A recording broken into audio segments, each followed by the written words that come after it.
I am Erin Patten, and it is Meta Monday, and today it's time to come home. It is time to come home. And I'm sure you're like, what do you mean by this? Well, let me just back up a little bit and explain to you what the inspiration is for today's Meta Monday.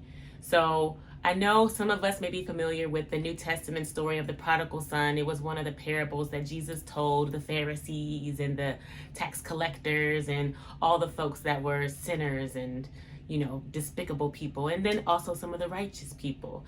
And the story was about a son who was young. He got all his money from his dad and was like, you know what, I'm out of here. I'm about to go blow this cash. Kind of very similar to how, you may see on IG today, people blowing cash, going to the strip club, going to clubs, drinking, hanging out, going to Vegas, Tulum. That's the vibe. And so he comes home because he finds himself broke. He don't have no money. He don't have no friends. He's working as a servant. And his brother stayed back at the crib, working hard, making money for the fam. But when he comes home, his dad's like, yes, I love you. Yes, I love you. Let's come home. Let's celebrate you. You're back. Everything's good. And, it was a little bit of a precarious situation because it's like, dude, this man just went off and squandered all of our family's money. And now he gets to come home and chill. Well, yes, that's the story.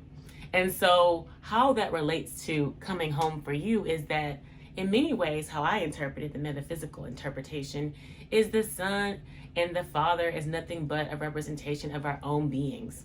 It's a representation of who we are within. And the Father is our connection to Source, our divinity, our soul, our godliness. And the Son is our ego. The young son especially is our ego. The older son is our ego too. We have the good cop, bad cop. And in many ways, we need to honor both, all three, and at the same time, bring them into alignment. And so what we're going to talk about today is bringing all those aspects of ourselves, that Trinity, that older son, that younger son, the father, that prodigal son, into alignment and come home to ourselves. Because I know so many people are out here lacking joy, lacking fulfillment, lacking relationships that do not serve them. And now it is time to move in a space of abundance, healthy relationships, loving relationships, healing relationships, money and overflow, finances and overflow, because this is what we've been promised. Scriptures across the planet all have the same promises: abundance, everlasting life, eternity, peace, love, harmony. But how many of us are actually living in that every single day? Every single day? It's very hard to find someone living in that truth every single day. But you know what? I'm here to tell you how to do it.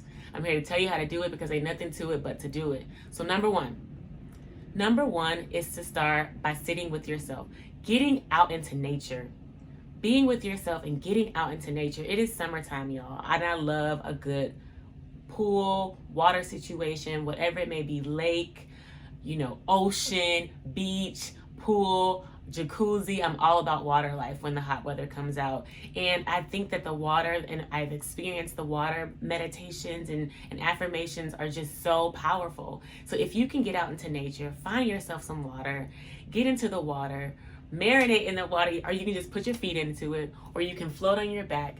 And as you're doing this, just take a few minutes to release all that no longer serves you. Release it. All the experiences, the individuals, your circumstances, all that no longer serves you, release it into the water and just literally watch the water in your mind take it away.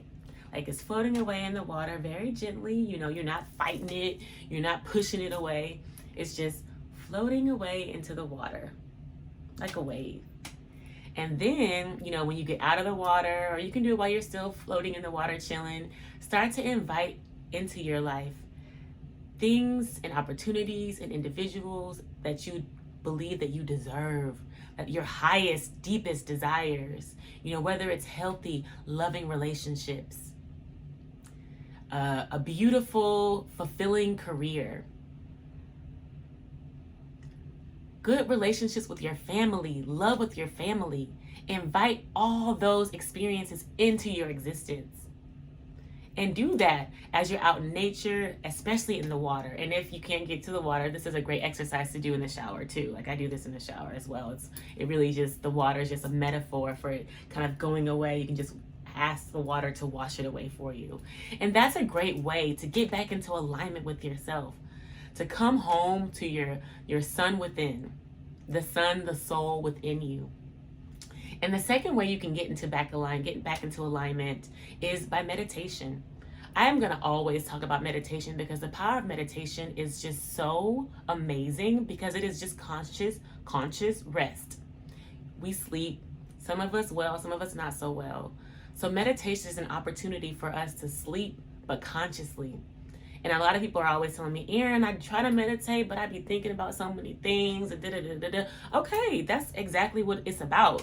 It's about sitting with those thoughts, acknowledging those thoughts, acknowledging those feelings, and sitting with them and not judging them. So if you can just do that a few minutes a day, there are great, guides on YouTube that you can source for 5 minutes, 2 minutes, 10 minutes. I also have been getting inboxes around Deepak Chopra and Alicia Keys has a new meditation experience out. Check that out. That sounds pretty dope. So there's many opportunities for you to meditate and be with yourself and sit with your thoughts, because this is the easiest and, dare I say, fastest way to come into alignment with your soul, come into alignment with source, and be the full being at home within yourself. And, last and certainly not least of all of these things that I find to be very helpful in shifting my mindset, because for me, I've had a long history of self-deprecating thoughts. I'm the recovering perfectionist. I'm the recovering high achiever for many of you that know me. And I want to be great at everything. I am great at everything, mind you. However, sometimes greatness takes time. So you need to affirm that in yourself. You need to learn how to speak life into your experiences, not the deprecating things, because that just brings you down and that perpetuates that whichever you speak. There's power in the tongue. There's power in your thoughts, because that which we know is true in our thoughts manifests in real life. And I love to say the vibration precedes the manifestation. So if you're vibrating here, how are you going to get here? If you're vibrating here with your thoughts, like I'm a failure, like I suck, like I'm a dummy, or oh, I'm so stupid, I always do this. How are you going to get to greatness? How are you going to get to excellence? How are you going to get to billion-dollar business? Money flows easily and effortlessly into my life. I make no mistakes. All things are lessons. I am patient. I wait and I can receive my opportunities. So learn how to speak to yourself in a way that's affirming, so you can match the vibration of your dreams. You see what I'm saying here? Like you can't be down here and try to get up here. You have to be up here in your thoughts to align with your dreams, to align with your visions. And these are ways in which you can come home to yourself. Come home just like the prodigal son did to his father, because we know we've been out here in these streets. We've been out here in these streets. I'm not gonna lie. I've been out in these streets too. I love the streets, but they don't always serve me. They don't always serve my highest good. So now it is time to come home and spend time with myself. It is now time for you to come home to yourself. It's a homecoming. It's a homecoming for real, y'all. So I really invite you to practice some of these tips and tools as you move through this week. And if you want to check out more of what I have to offer, go to my website, erinpatten.com. So holler at me, drop a comment, let me know how you feel it, share it with a friend, follow me, and let's do this. Let's be great. And I love you all. Peace.